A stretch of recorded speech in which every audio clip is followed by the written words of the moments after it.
So next is angles in a circle. So that is the next section you met in circles, which is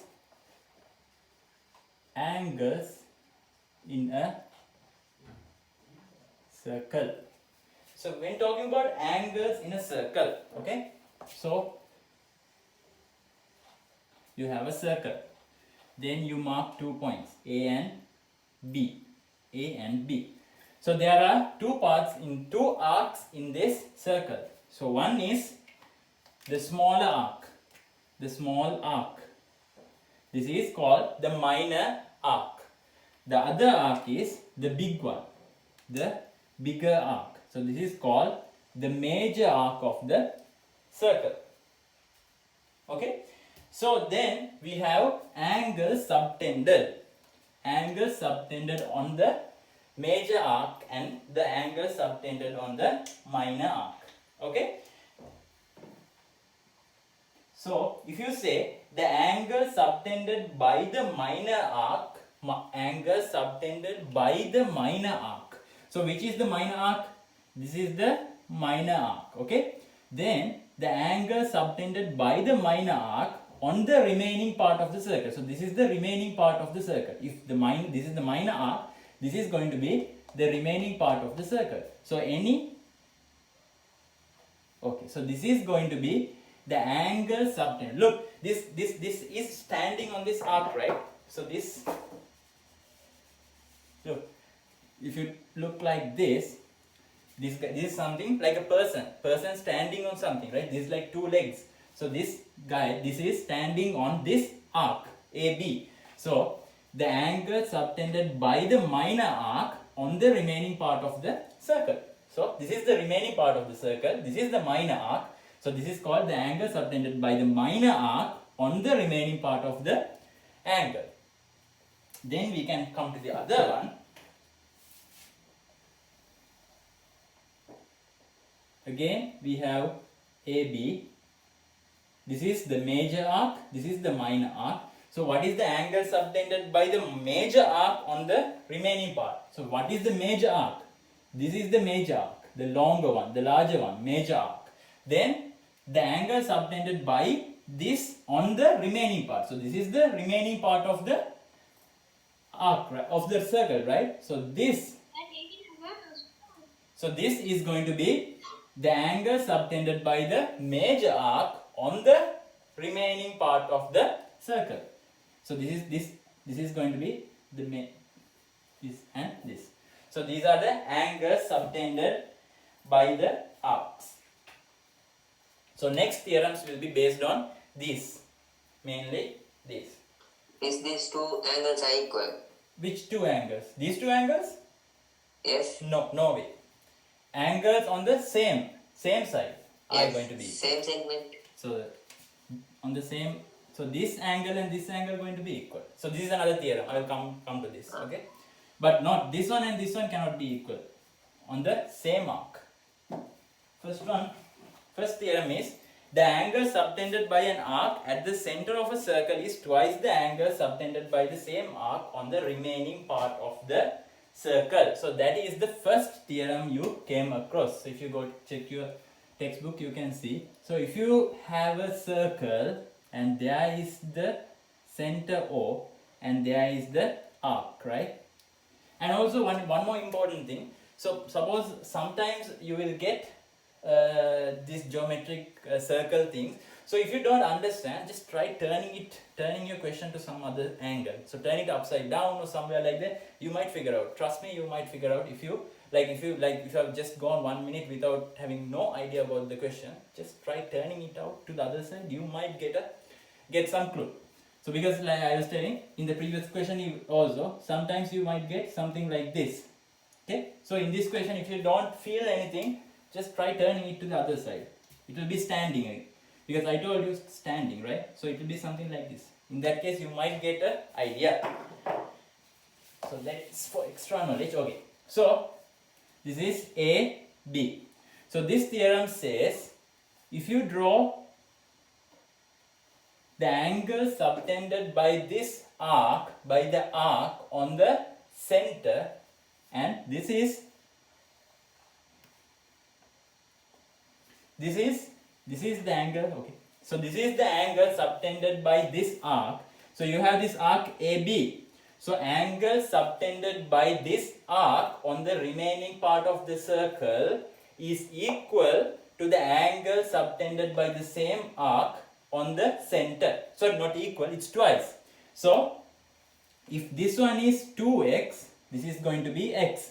That means if this one is 60 degrees, this is going to be 30 degrees. If this one is 30 degrees, this is going to be 60 degrees. If this one is 20, this is going to be twice that, 40. If this one is 80, this is going to be half of that, right? So that is the theorem. So I am not going to give the theorem. So how to prove that? Let's see how to prove that. You know, like when it comes to geometry is not something like people, like, you know, most of the students think like geometry is a lot of theorems, right?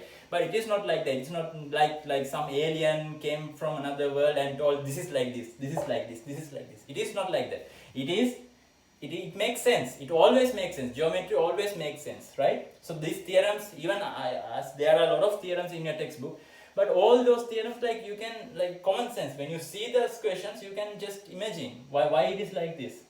So here also same thing happens.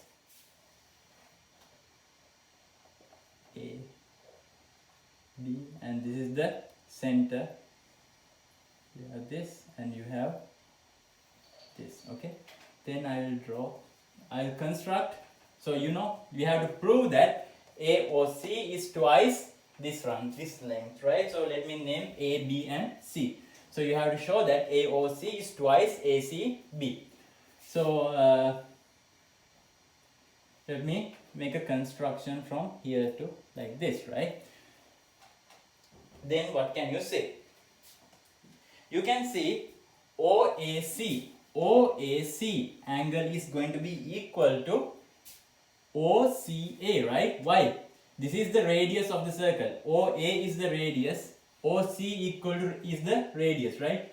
OA equal to OC equal to radius. Therefore, you can say OAC angle is equal to OAC angle is equal to OCA angle. So this angle is equal to this angle, right? But also you can say in a triangle, you know, if this angle in a triangle, right? In a triangle, this angle, the exterior angle is going to be equal to sum of these two angles. Why?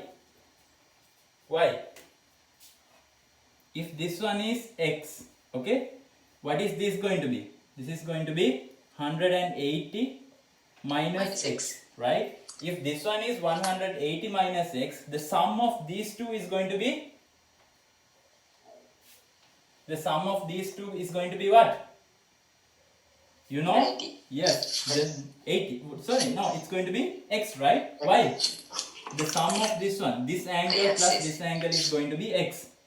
Then, if this one is 180 minus x, these two will be is going to be x. So this is a theorem you can use, right? So I can say, let me mark this as x. Okay, so AOX is going to be equal to AOX angle is going to be equal to CAO plus OCA. But you know OAC, okay, let me interchange it. Same thing, right? Whenever, however you write, OAC angle is equal to OCA. So these two angles are equal, right? So instead of writing two things, I can write it is equal to twice OAC, right? AOX angle is, sorry, I use this one because we are focused on this angle, right? So I can write this equal to twice OCA, right? Because OAC equal to OCA, these both are same, right? So I will, without using them in two different forms, I will use one term. So this is equal to this is equal to Because OCA, this is also OCA. OCA plus OCA is going to be 2 OCA. OCA. Then, similarly, in a similar way, you can show that I use this triangle, right? This and this. I told this is equal to twice of this one, right? Now I know AOX. This angle is twice of this one, right? So if this one is if this one is alpha, this is going to be 2 alpha, right? Then similarly I can show that in a similar way, the same method. I will be using this triangle and this one. I can show that BOX, I'm not going to show it, but I can say similarly. Even you can use this, you can write similarly, because both are same, right? You don't have to repeat each and every step. So you will write similarly, BOX is equal to what? This one. Twice, here we had OCA, here I write OCB. Twice OCB, right? Now you can add these two. So if this is equation 1, this is equation 2, you can add 1 plus 2. 1 plus 2 will be AOX plus BOX is going to be twice this one. Here both we have 2, right? So I will take 2 outside. OCA plus OCB. Actually this is the proof. Then we have AOX plus BOX, that is this angle plus this angle, is going to be AOB, right? AOB, right? Why? AOX means this angle, BOX means this angle. So this angle plus this angle is equal to this full angle, which is AOB. AOB is equal to twice OCA. OCA means this angle, and OCB is this angle. So this angle plus this angle means this entire angle, which is ACB, is equal to twice ACB. So here's the proof. This proof can come in the exam. It is in your book, and they can ask you to prove this theorem.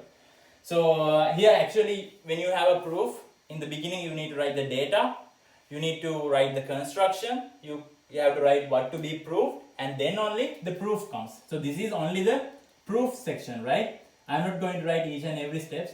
So first you have to write the data, then you have to write the construction. So all these things have to be written, then finally you do the proof.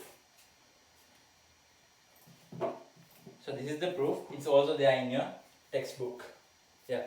So I told you need to write data, right? So what is data? Data is the given information, or the information that we already know. So in this one we know this is the radius, this is the circle. So those information we can write. The important data that we will be using in the question. So all the data given in the question we can write it under the data section.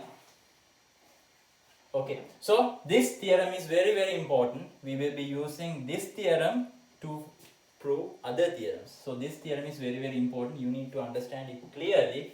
This says this angle is going to be half of this one, or this angle is going to be twice. So if this one is 2x, this is going to be x. If this one is 4x, this is going to be 2x. Likewise, the half of this angle is going to be this angle. That is very, very important.